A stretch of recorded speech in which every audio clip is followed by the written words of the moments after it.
अखंड मंथन के सभी दर्शकों को नमस्कार। मैं हूं शेखर त्रिपाठी और आप देख रहे हैं अखंड मंथन समाचार। पूरे देश में लॉकडाउन 3 का आरंभ हो चुका है, जो कि 17 मई तक चलेगा। किंतु इससे पूर्व ही तेलंगाना सरकार ने तेलंगाना में लॉकडाउन 4 की घोषणा करते हुए इसे 29 मई तक बढ़ा दिया है।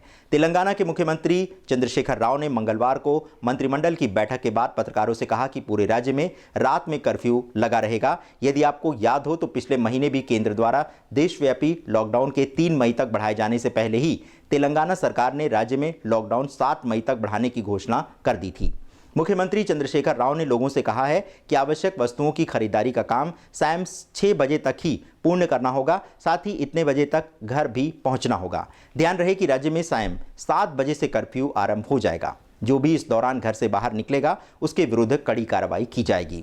श्री राव ने राज्य में चिकित्सा उपकरणों में कोई कमी न होने के साथ साथ जनता से और भी सहयोग करने की अपील की है। श्री राव ने 10 वर्ष से कम उम्र के बच्चों एवं 65 वर्ष से अधिक के बुजुर्गों को घर में ही रहने को कहा है। आपको बता दें कि तेलंगाना में अब तक कोरोना वायरस के 1096 मरीज मिले हैं, जिनमें से 628 मरीज अस्पताल से डिस्चार्ज हो चुके हैं। अब तक राज्य में 439 सक्रिय केस हैं जिनका इलाज हो रहा है। मंगलवार को 11 नए कोरोना वायरस संक्रमण के केस सामने आए थे। इस बीच देश में एक और बहस आरंभ हो गई है कि क्या लॉकडाउन 3 के पश्चात 4 एवं 5 वर्जन भी आएगा। वैसे अखंड मंथन के सूत्रों के अनुसार ईद तक लॉकडाउन किसी न किसी रूप में रखा जा सकता है, क्योंकि जितना अधिक जनता एक दूसरे के संपर्क में आएगी, कोरोना का संकट उतना ही अधिक बढ़ सकता है। बोर्ड परीक्षाओं को लेकर अभी भी संशय बना हुआ है, किंतु इस बीच मानव संसाधन विकास मंत्री डॉक्टर रमेश पोखरियाल ने ट्वीट के माध्यम से सीबीएसई की 10वीं बोर्ड की परीक्षा नहीं होने की जानकारी दी है। मात्र नॉर्थ ईस्ट दिल्ली के छात्रों के लिए छूटी हुई परीक्षा आयोजित होगी। ट्वीट में एमएचआरडी मंत्री ने कहा है कि परीक्षाओं से पहले छात्रों को तैयारी के लिए 10 दिन का समय दिया जाएगा।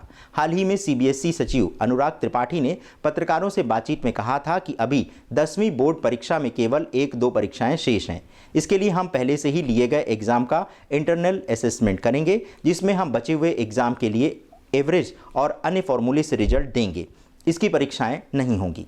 सीबीएसई सेक्रेटरी ने कहा था कि फिलहाल कक्षा 10वीं के लिए कोई ताज़ा परीक्षा आवश्यक नहीं है। उन्होंने बताया कि मूल्यांकन का 70% काम अभी भी लंबित है, क्योंकि कुछ राज्यों ने मूल्यांकन आरंभ किया ही था, उसके बाद लॉकडाउन आरंभ हो गया था।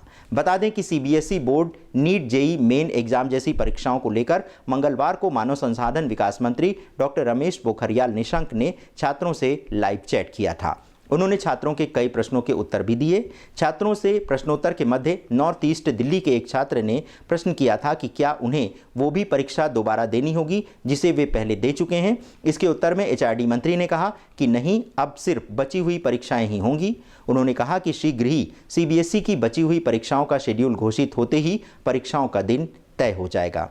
तो आशा करते हैं कि छात्रों के मध्य ये संशय अब स्पष्ट हो गया होगा। बने रहें अखंड मंथन समाचारों के साथ, क्योंकि ताज़ा समाचार लेकर हम आपके समक्ष समय समय पर उपस्थित होते रहेंगे।